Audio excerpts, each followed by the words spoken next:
بسم الله الرحمن الرحيم والصلاة والسلام على أشرف المرسلين. Salam alaikum, bonjour tout le monde. Aujourd'hui, on va voir d'autres exercices avec solution, toujours sur le module théorie de signal pour S4. On va commencer par l'exercice numéro 1. Dans cet exercice, on vous demande de tracer et développer en série de Fourier le signal périodique x de t de période de pi défini par x de t qui est égal à t pour t compris entre moins pi et plus pi. Donc, tracer et développer en série de Fourier le signal périodique x de t de période de pi défini par x de t qui est égal à t pour t compris entre moins pi et plus pi.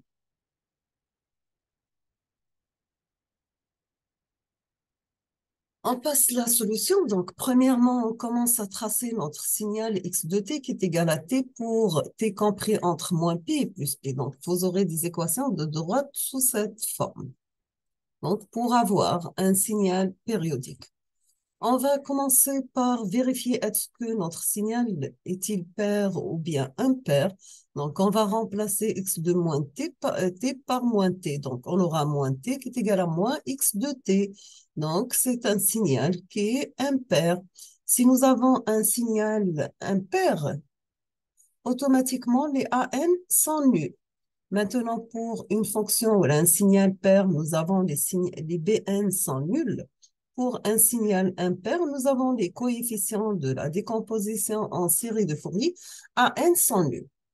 On peut mettre notre signal x de t à travers la décomposition en série de Fourier, mais la forme d'une somme pour n varie de 1 jusqu'à l'infini de Bn sinus n oméga t.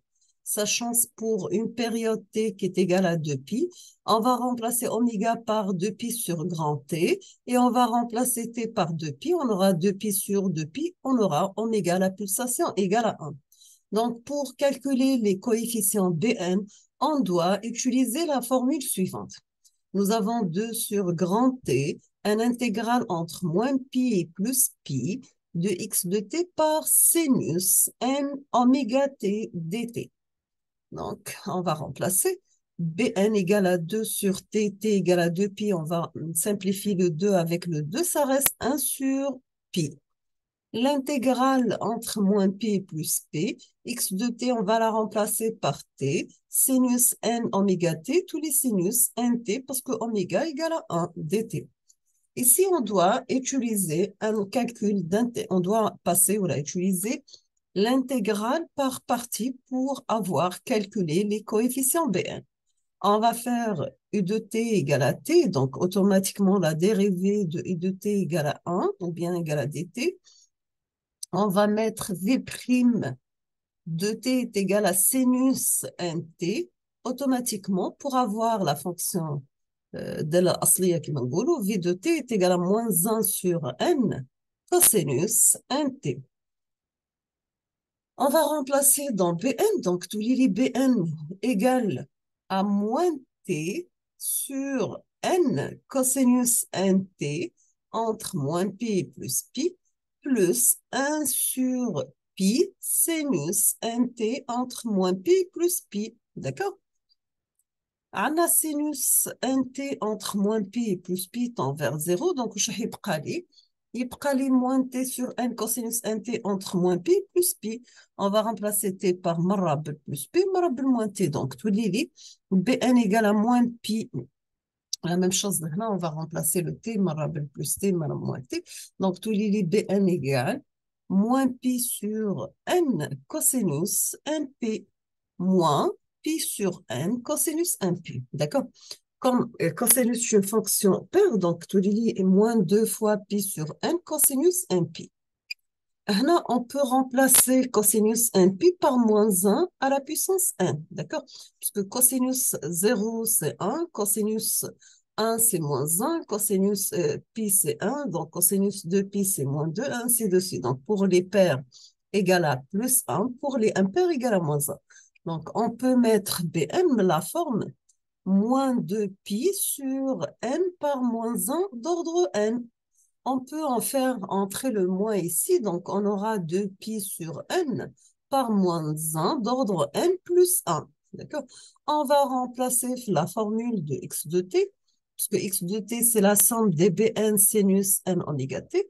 Donc, il y a une somme qui commence à partir de 1 jusqu'à l'infini, puisque toujours b0 égale à 0, quel que soit le signal. Donc, tout il y a la somme de n varie de 1 jusqu'à l'infini de 2pi sur n par moins 1 d'ordre n plus 1 par sinus nt, puisqu'on a oméga égale à 1. D'accord? Nous sommes arrivés à la fin de cet exercice. Je vous propose de réfléchir sur l'exercice numéro 2 qu'on va faire la solution ensemble dans la prochaine vidéo, Inch'Allah. Donc, dans cet exercice, on vous demande de calculer les coefficients de Fourier du signal périodique suivant. Calculer les coefficients de Fourier du signal périodique suivant. Donc, vous avez y de t qui est égal à plus 1, l'intervalle entre 0 et pi, est égal à moins 1, l'intervalle entre pi et 2pi, est égal à plus 1, l'intervalle entre 2pi et 3pi, ainsi de suite. D'accord? Donc, c'est un signal périodique défini de moins l'infini à plus l'infini. On vous demande de calculer les coefficients de Fourier, c'est-à-dire vous calculez A0, AN, B1. Et toujours avant de commencer à calculer les coefficients, il faut vérifier est-ce que votre signal, c'est un signal pair ou bien un signal impair pour simplifier les calculs. Car nous avons, pour les signaux pairs, les BN sont nuls et pour les signaux impairs, les BN, les AN sont nuls. Donc, nous sommes arrivés à la fin de cette vidéo. Je vous remercie infiniment pour votre attention. Comme toujours, n'hésitez pas si vous avez des questions. Et à la prochaine vidéo, Inch'Allah. Merci beaucoup. Je vous souhaite bon courage, bonne chance et beaucoup de succès. Merci beaucoup.